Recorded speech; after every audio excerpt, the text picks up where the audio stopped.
ತಮಗೆಲ್ರಿಗೂ ಕಲ್ಲೇಶ್ವರ ದೇವಸ್ಥಾನಕ್ಕೆ ಸ್ವಾಗತವನ್ನು ಕೋರ್ತಾ ಮೊದಲನೇ ಎಪಿಸೋಡ್ ತಾವು ನೋಡಿದಿರ ಗಣಗಾಪುರದಾಗಿರ್ಬೋದು, ಜೊತೆಗೇ ಸಂಗಮ ಪ್ಲೇಸ್ದು, ಅದೇ ರೀತಿ ಬಸವಗುಡ್ಡದ್ದು, ಇವಾಗ ಕಲ್ಲೇಶ್ವರ ದೇವಸ್ಥಾನದ್ದು.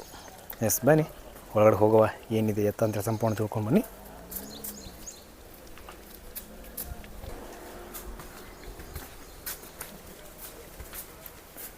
ದೊಡ್ಡದು ಮಂದಿರ.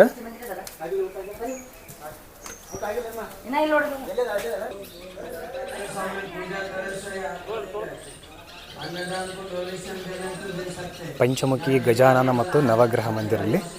ಸೊ ವೇಟು ಶನೇಶ್ವರ ಮಂಟಪ. ಓಕೆ, ಶನೇಶ್ವರ ಮಂದಿರ ಉಂಟು ಇಲ್ಲಿ, ನೋಡೋಣ ಬನ್ನಿ.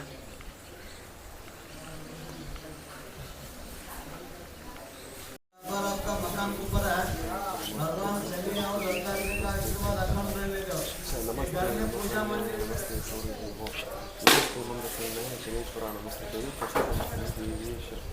ದೀನಶ್ಯ ಪಣತಶ್ಯ ಓಡಸ್ಥಿತಿಂಬಲೋ ಕೃಷ್ಣವು ಭದ್ರವನಿತಕೋ ಯಮ ಸೌರಿ ಶನೇಶ್ವರೋ ಮುನ್ನ ಪೀಪ್ಲಾದಿಯ ಸಂಸ್ಥಿತ ಏತಾನಿ ದಶನಾಮಿ ಭವಿಷ್ಯತಿ. ಅಲ್ಲಿ ಕೊಡ್ರಿ. ಇಲ್ಲಿ ನೀವೇನು ಶನಿ ಶಿಂಗಾಪುರಕ್ಕೆ ಅಂತೇಳಿ ಹೋಗ್ತಿರಲ್ಲ, ಅಲ್ಲಿ ಆಮೇಲೆ ಓದಬೇಕು, ಆಮೇಲೆ ಓದಕತ್ತೀರಂತ, ಇಲ್ಲ ಬರೀ ಓದ್ಬೇಕು ಅದನ್ನು ಆಮೇಲೆ. ಅಲ್ಲಿದ್ದನ್ನೇ ಐತೆ ಇಲ್ಲಿದ್ದಾಗ ಮೇಲಿಲ್ಲಿ ಶಕ್ತಿಯಲ್ಲಿ ಶಕ್ತಿ ಆ ಥರದಿಂದ ಶನಿವಾರ ದಿವಸ ಸುಮಾರು 1000 ಗಟ್ಟಲೆ ಭಕ್ತರು ಇಲ್ಲಿ. ಪಾಳಿ ಅಲ್ಲಿಂದ ಎತ್ತಿರ್ತದೆ, ಪಾಳಿ 2 ರೌಂಡ್ ಪಾಳಿ ಇರ್ತದೆ ಅದು. ಮತ್ತು ಮಂಗಳವಾರ ಏನಿಲ್ಲ, ಅದಕ್ಕಾಗಿ ಸ್ವಲ್ಪ ಭಕ್ತರ ಜನಸಂಖ್ಯೆ ಕಡಿಮೆ ಅನಿಸ್ತದೆ ಅಷ್ಟೇ. ಶನಿವಾರಕ್ಕೊಮ್ಮೆ ಫುಲ್ಲು ರಶ್, ಬಿಡದೆ ಜನ ಇಲ್ಲಿ ಬರ್ತಾರೆ, ಇವೆಲ್ಲ ತರ್ತಾರೆ, ಮೇಲೆ ಹಾಕ್ತಾರೆ, ಎಳ್ಳೆಣ್ಣು ಹಾಕಬೇಕು, ಅದೆಲ್ಲ ಪುಷ್ಪ ಮಾಡಬೇಕು, ಅಲ್ಲಿ ತೆಂಗಿನಕಾಯಿ ಹೊಡಿಬೇಕು. ಅಲ್ಲಿ ಏನಪ್ಪ ಅಂದರೆ ಕರಿ ಎಳ್ಳನ್ನು ಕಟ್ಟಿರ್ತಾರೆ, ಅದರಲ್ಲಿ ಒಳಗಡೆ ಹಾಕಿಸಿಂದು ಧೂಪ ಹಾಕಬೇಕು. ಬಿಳಿ ಅಕ್ಕಿ ಆತಂದು ಪೀಡ ತೆಗಿಲಿಕ್ಕೆ ಆತಂದು ಸ್ಪೆಷಲ್ ಆತಂದು. ಅದರಿಂದ ಯಾವುದೇ ನಮಗೆ ಶನಿ ಪೀಡೆ ಇತ್ತಂದರೆ ಆಟೋಮೆಟಿಕ್ ಆತನ ಪೂಜೆ ಮಾಡಿದರೆ ಸಾಕು, ನಮಗೆ ನಿವಾರಣೆ ಆಗುತ್ತದೆ ಅಂತ. ಇದನ್ನೆಲ್ಲ ಆದ ಬಳಿಕ ಇಲ್ಲಿ 2 ಸ್ತುತಿ ಇದೆ. ಇಲ್ಲಿ ನಮಸ್ತೆ ಕೋಣ ಸಂಸ್ಥಾಯ ಪಿಂಗಲಯ ನಮಸ್ತೆ, ನಮಸ್ತೆ ಬಬ್ಬರೂಪ ಕೃಷ್ಣಾಚ ನಮಸ್ತತೆ, ನಮಸ್ತೆ ರೌದ್ರದೇಹ ನಮಸ್ತೆ, ಶಾಂತಾಕಾಯಾಚ ನಮಸ್ತೆ ಮಶಂಗ್ನಾಯ ನಮಸ್ತೆ, ಶೌರವಿಭೋ ನಮಸ್ತೆ ಮಂದಸಜ್ಞಾಯ ಶನೇಶ್ವರ ನಮಸ್ತತೆ, ಪ್ರಸಾದಂ ಕುರು ದೇವಶ ದೇನಶ ಪಡದಶ ಚ ಕೋಣಸ್ಥಃ ಪಿಂಗಲೋ ಬಬ್ರುಹ ಕೃಷ್ಣರುದಂತಕೋ ಯಮಃ ಶೌರ್ಯ ಶನೇಶ್ವರ ಮಂದಃ ಪಿಪ್ಲಾಂದಿರ ಸಂಸ್ಕೃತ ಯಥಾ ದಶನಾಮಿನಿ ಪಾತೃತ್ಥಾಯ ಪಠೇತ್ ಶನೇಶ್ವರ ಪೀಠನ ಕದಚಿತ್ ಭವಿಷ್ಯತಿ. ಇದನ್ನು 2 ಬಾರಿ ಇದನ್ನು ಸ್ಥಿತಿ ಓದ್ಕೊಂಬಿಟ್ಟು ಆ ಕಡೆ ದರ್ಶನಕ್ಕೆ ಬಂದುಬಿಟ್ರೆ ಕೆಲಸ ಸರ್ವಸಿದ್ಧಿ ಆಗುತ್ತೆ. ಅಲ್ಲಿ ಹೋಗಿ ಬರ್ರಿ, ಅಲ್ಲಿ ಹಾಕೋದು.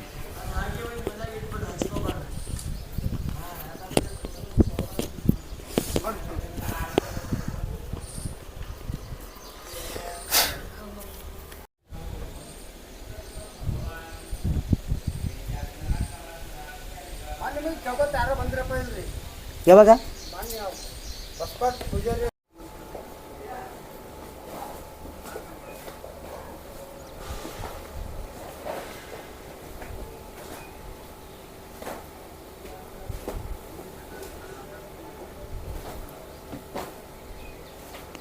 ಯಾಕಂದರೆ ಇದು ಸೂರ್ಯ ಉದಯ ಆಗಕ್ಕಿಂತ ಮುಂಚೆನೇ ಎದ್ದ ತಕ್ಷಣವೇ ಈ ಬೇವಿನ ಗಿಡದ ಕೆಳಗಡೆ ಕುತ್ಕೊಂಡ್ಬಿಟ್ಟು ಸರ್ವರೋಗಕ್ಕೆ ಮದ್ದು.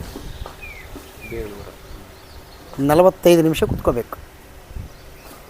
ಸಾಯಂಕಾಲ ಟೈಮ್ನಾಗ ಅದು ಡೈಆಕ್ಸೈಡ್ ಬಿಡ್ತದೆ, ಆ ಟೈಮ್ನಾಗ ಕುಂದ್ರಬಾರ್ದು. ಉದಯದಲ್ಲಿ ಮಾತ್ರ ನಾವು ಕುತ್ಕೋಬೇಕು.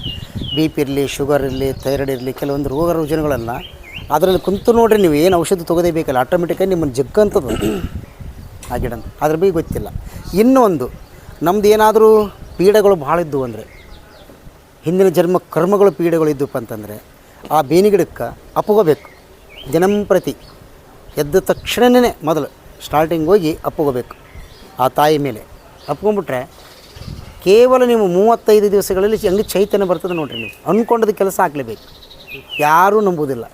ಕೆಲವೊಬ್ಬರು ಶರಣರು ಸತ್ಪುರುಷರು ಒಂದು 3ನೇದು ವಿಷಯಕ್ಕೆ ಬಂದರೆ ಇವೇನೇ ಇದಿಲ್ಲ ಇದನ್ನೆಲ್ಲ ಕಡ್ಡಿ.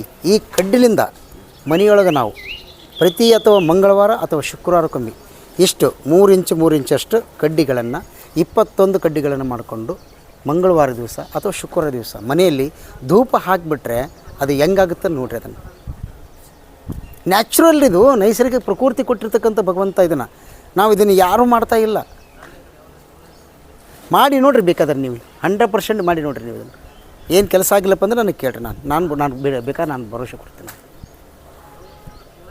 ಬೇವಿನ ತಪ್ಪಲು ತಿಂತೀವಿ ಗೊತ್ತಾ ನಾವು.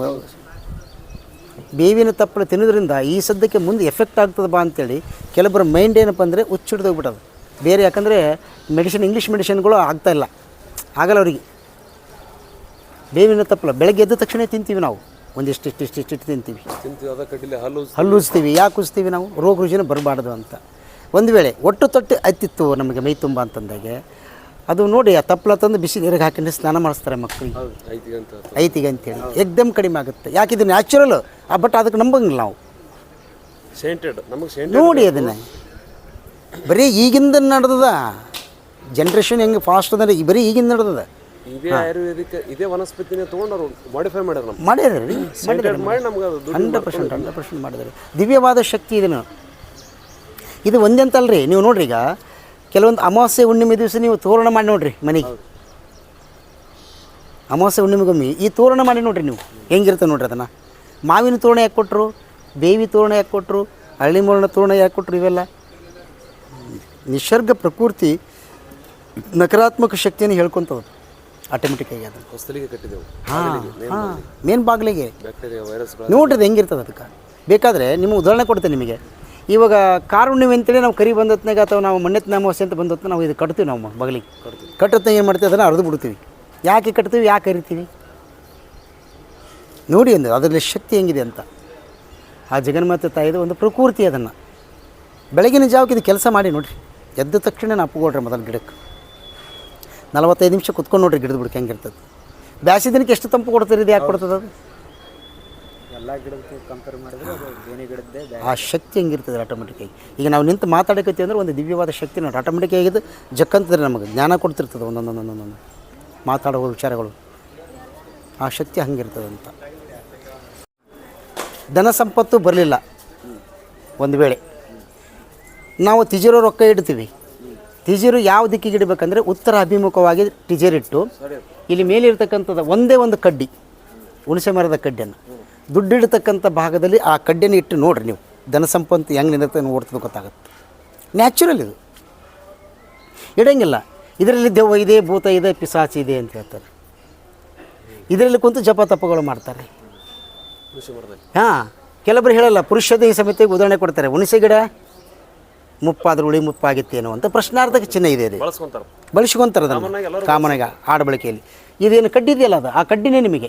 ಅದು ರವಿ ಪುಷ್ಯ ನಕ್ಷತ್ರದಲ್ಲಿ ಅಥವಾ ಗುರು ಪುಷ್ಯ ನಕ್ಷತ್ರದಲ್ಲಿ ಮಾತ್ರ ನಾವು ಆ ಕಡ್ಡಿಯನ್ನು ತೊಗೊಂಡ್ಬಿಟ್ಟು ಅದಕ್ಕೆ ಸ್ವಲ್ಪ ನೀರು ಹಾಕಿ ಅದನ್ನು ತೊಳೆದು ಶುಭ್ರವಾಗಿ ಮಾಡಿ ಅದು ಸ್ವಲ್ಪ ಭಂಡಾರ ಕುಂಕುಮ ಹಚ್ಚಿಬಿಟ್ಟು ಊದುಬತ್ತಿ ಹಾಕಿ ಬೆಳಗ್ಗೆ ನಿಮ್ಮ ದುಡ್ಡಿರ್ತಕ್ಕಂಥ ತಿಜೋರಿಗೆ ಇಟ್ಟು ನೋಡ್ರಿ. ಅದನ್ನು ಮಾಡಿ ನೋಡಿರಿ, ನಮಗೆ ಹೇಳ್ರಿ ಆಮೇಲೆ. ಇದು ನ್ಯಾಚುರಲ್ ಪ್ರಕೃತಿ. ಹೀಗೆ ಬಂದರೆ 2 ಸುತ್ತು ಹನುಮಂದಿಯವರು ಸುತ್ತರಲ್ಲಿ 2 ಬಾರಿ ಸುತ್ತಿ ಪ್ರದಕ್ಷಿಣೆ 2 ಬಾರಿ ಮಾಡಿ.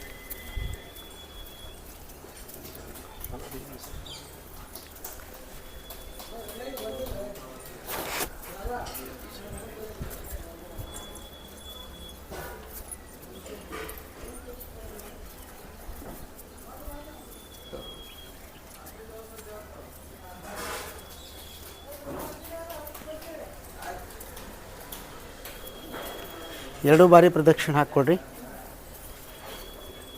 ಇದು ಲಿಂಗ, ಈ ಲಿಂಗ ಮತ್ತು ಆ ಲಿಂಗ ನಿಮಗೆ ಹೇಳಿದ್ವಲ್ಲ. ಕೈಯಲ್ಲಿ ಒಂದೊಂದು ರೂಪಾಯಿ ತೊಗೊಳ್ರಿ. 5 ರೂಪಾಯಿ ಇದ್ರೆ 5 ರೂಪಾಯಿ ಬಂದು ತೊಗೊಳ್ರಿ. ಅವರಿಬ್ಬರು ಹುಡುಗಿಯರ ಕೈಯಲ್ಲಿ ಕೊಡ್ರಿ, ತೊಗೊಳ್ರಿ. ಇಲ್ಲಿ ನೀವು ಹಿಂಗಿಡ್ಬೇಕು. ನೀವು ಮನ ಸಂಕಲ್ಪ ಮಾಡಿಕೊಡ್ರಿ ಮೊದಲು. ನಾನು ಇವಾಗ ನಿಮ್ಮ ಹೆಸರೇನು? ಭಾಗ್ಯ. ನಾನು ಈ ವರ್ಷ ಎಷ್ಟನೇದ್ದು? 8th. ಮುಂದೆ ನಾನು 10th ಎಷ್ಟು ಮಾರ್ಕ್ಸ್ ತೊಗೊತೀನಿ ಎಂಬುದು ಇಲ್ಲಿ ಕನ್ಫರ್ಮ್ ಆಗುತ್ತೆ. ಹಿಂಗೆಡು 10ನೇ ತರಗತಿಯಲ್ಲಿ ನಾನು ಉತ್ತೀರ್ಣನಾಗಬೇಕಾದ್ರೆ ನನಗೆ 99% ಬೇಕು. ನನಗೆ ಆಗತ್ತಾ? ಇಲ್ಲ. ಒಂದಿಡು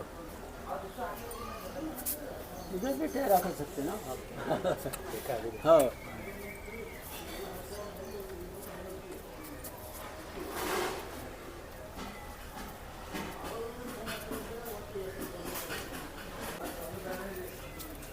ಮನಸ್ಸು ಚಂದ ಶುದ್ಧವಾಗಿಡಲಿ. ಮನುಷ್ಯ ಶುದ್ಧವಾಗಿ ನನಗೆ ಮುಂದಿನ 10ನೇ ತರಗತಿಯಲ್ಲಿ 99 ಮಾರ್ಕ್ಸ್ ನನಗೆ ಕೊಡಬೇಕು ಭಗವಂತ. ನನ್ನೆಲ್ಲ ಕೆಲಸ ಕಾರ್ಯಗಳನ್ನು ಯಶಸ್ವಿಯಾಗಬೇಕಂತೇಳಿ ಬೇಡಿಕೆಟ್ಟು ಹಿಡು. 10ದಲ್ಲಿ ನೋಡಿ ನಿನಗೆ.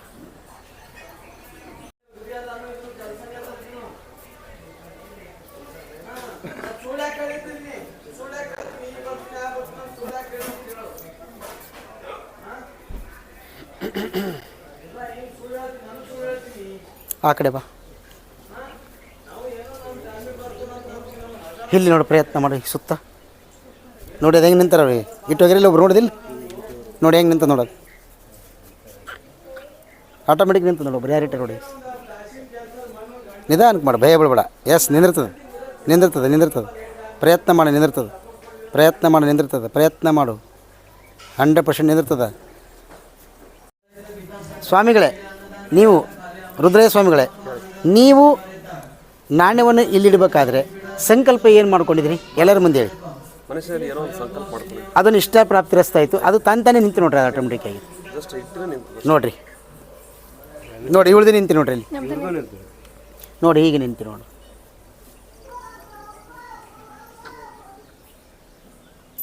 ಇಟ್ಟು ನೋಡ್ರಿ, ಅದು ಆಟೋಮೆಟಿಕ್ ತಾನೇ ನಿಂತು ಬಿಡ್ತದೆ. ನಿಂಬಲ್ಲಿ ಇತ್ತದ ಶಕ್ತಿ ಇತ್ತಂದರೆ ನಿಂಬಲ್ಲಿ ಆಟೋಮೆಟಿಕ್ ನಿಂದಿರ್ತದೆ. ಶಕ್ತಿ ಇಲ್ಲ ಅಂತಂದರೆ ಮನಸ್ಸಿನಲ್ಲಿ ಕಲ್ಮಶಿತ್ತು, ಬೇರೆ ವಿಚಾರಗಳಿದ್ದಪ್ಪ ಅಂದರೆ ನಿಂದ್ರಕ್ಕೆ ಸಾಧ್ಯನೇ ಇಲ್ಲ. ಪ್ರಯತ್ನ ಮಾಡಮ್ಮ. ಇಲ್ಲ ಆಗ್ಲಂದ್ರೆ ಆ ಕಡೆ ಬರಬೇಕು. ಬಾ ಈ ಕಡೆ ಹಿಂಗೆ ಸುತ್ತರ್ಕೊಂತ ಬಾ. ಇಲ್ಲ ಆಗ್ಲಂದ್ರೆ ಅಲ್ಲಿ ಬರಬೇಕು. ಅಲ್ಲಿ ಓದ್ತಿ ಹೋಗಿ ಮಾಡಲಿ. ಸುತ್ತುವರೆದಿಡು. ನಿನ್ನ ಮನಸ್ಸಿನ ಸಂಕಲ್ಪ ಬೇಡಿಕೊಂಡು ಇಲ್ಲೋಡು,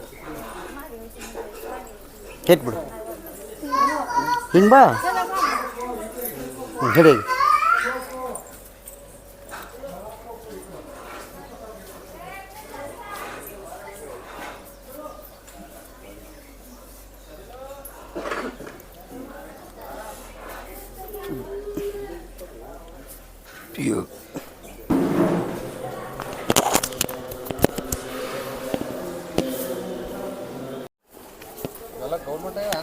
ಯಾವುದು?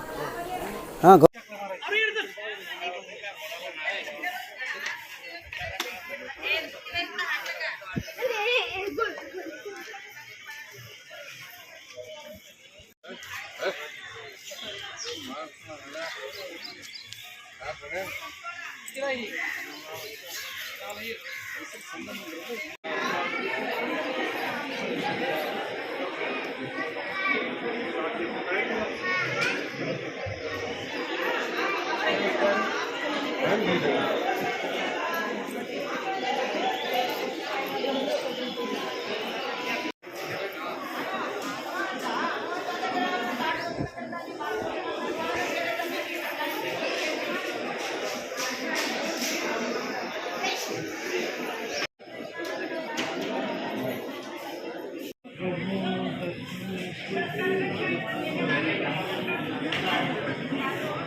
ದತ್ತ.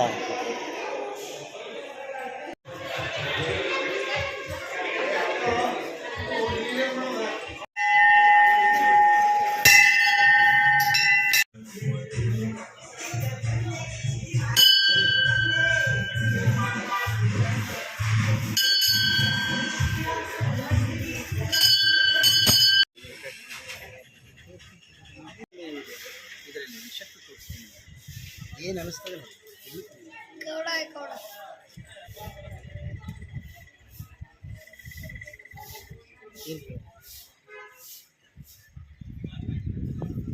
ಏನು ಅನಿಸ್ತದೆ? ಹಾಂ, ನೋಡಿದ್ರೆ ಹಿಂಗಿದೆ ಅಂತ. ಇದರಲ್ಲಿ ಒಂದು ಶಕ್ತಿ. ಬನ್ನಿ ತೋರಿಸ್ತೀನಿ ನೋಡಿ, ಬೇಕಾಗಿ ಕೇಳಿ ಏನಿದೆ ನಿಮಗೆ ಗೊತ್ತಾಗ್ತದೆ. ಏನು ಕೇಳಕತ್ತೀನಿ ಈಗ? ಚೀರ್ದಂಗೆ ಶಬ್ದಗಳು ಹೆಂಗೆ ಬರ್ತವೆ ನೋಡಿ, ಆಗತ್ತಿಲ್ಲ ರೀ. ಹಾಂ, ಇಲ್ಲಿ ಒಂದು ಮಾಟ ಮಂತ್ರು ಯಾವುದೇ ಮಾಡಿಸಿದ್ರೆ ಮಾತ್ರ ತೆಗಿತಕ್ಕಂಥ ಶಕ್ತಿ ಕೊಡ್ತಾನೆ. ಎಲ್ಲರೂ ಬರೀ ಎಲ್ಲರೂ ಕೇಳ್ರಿ. ನೋಡಿದ್ದೀನಿ ನಿಮಗೆ ಆಟೋಮೆಟಿಕ್ಕಾಗಿ ನಿಮಗೆ ಪಕ್ಕ ಇದು ಈ ಥರ ಇದು ಶಕ್ತಿ ಏನಿದೆ ಅಂತ ಇಲ್ಲಿ ಗೊತ್ತಾಗುತ್ತೆ, ಆಟೋಮೆಟಿಕ್ ಗೊತ್ತಾಗುತ್ತೆ. ಯಾವ ಥರ ಈ ವೈಬ್ರೇಷನ್ಸ್ ಆಗ್ತಿರ್ತೀನಿ ನಾನು ಆಟೋಮೆಟಿಕ್ಲಿ ಯಾವ ಥರ ವೈಬ್ರೇಷನ್ ಆಗ್ತಿರ್ತೀನಿ ಅಂತಲೇ ಆಟೋಮೆಟಿಕ್ ಎಂಥ ದಿವ್ಯವಾದ ಶಕ್ತಿ ಇದೆ ನೋಡಿ ನೀವು ಸ್ವಾಮಿಗಳ ಘೋಷ ನೋಡಿದಲ್ಲಿ ಮಂತ್ರಘೋಷ ಕೇಳುತ್ತೆ ನಿನಗೆ ಈಗ ಅಲ್ವಾ? ಯಾವ ಥರ ಶಕ್ತಿ ಇದೆ ನಿಮಗೆ ನೋಡಿ, ನೀವು ಪಟೋತ್ತರ ಆಗುತ್ತೆ. ಇದು ಸಣ್ಣ ಮಾತಲ್ಲ, ಹಾಂ ಭಾಳ ವರ್ಷಗಳಿಂದಲೂ ಕೂಡ ಇಲ್ಲಿ ಅಂತ ಪಕ್ಕ ನೋಡಿ.